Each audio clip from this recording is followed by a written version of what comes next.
مشران چې دي د دې پلونه ښویېدلي دي د دې خپلو پاټلو نه او چې پل یې وښویېده نو لاندې عوامو ته دغه ګراني ورلله هغې ته دغه جړه او فریاد ورغی د هر یو څیز ورته ورغی عزیزانو هغه وعدې چې موږ سره شوي وي وعده دا وه چې دې دومره وزیرانو ته څه ضرورت دی نو په حکومت کې ما قاطع شلي د ویلیج کونسل ناظمانو لګول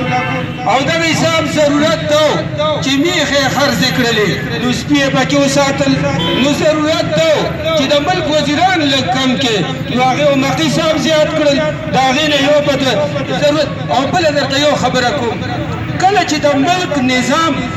د ملک مشران دا په پیسو خرڅېږي نو یاد لرئ دغه ملک ترقي نه کوي قسم دی په دې اسمبلۍ کې ناستو کسانو ته بعضې ته ګورم مداریان دي په 2001 راواله ما سره 15 کاله شه په 3000 بل راواله هغه سره 15 کاله شه سړیه دا نظریه ده که دا د مال منډۍ ده چې پکې خلک خرڅېږي نو اخر چې کله نظام په دغه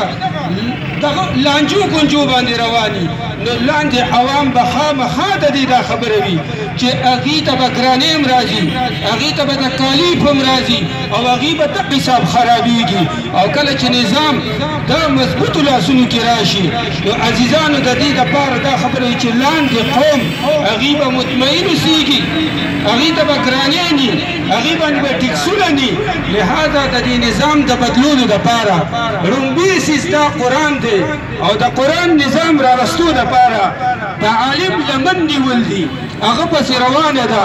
دا خدای هم وایي دا قانون دی کامیابي د دواړو جهانو ده پکې دا رسول هم وایي دا کامیابي د دواړو جهانو ده پکې او هر کله چې د خدای او د رسول اعتماد پاتې نشي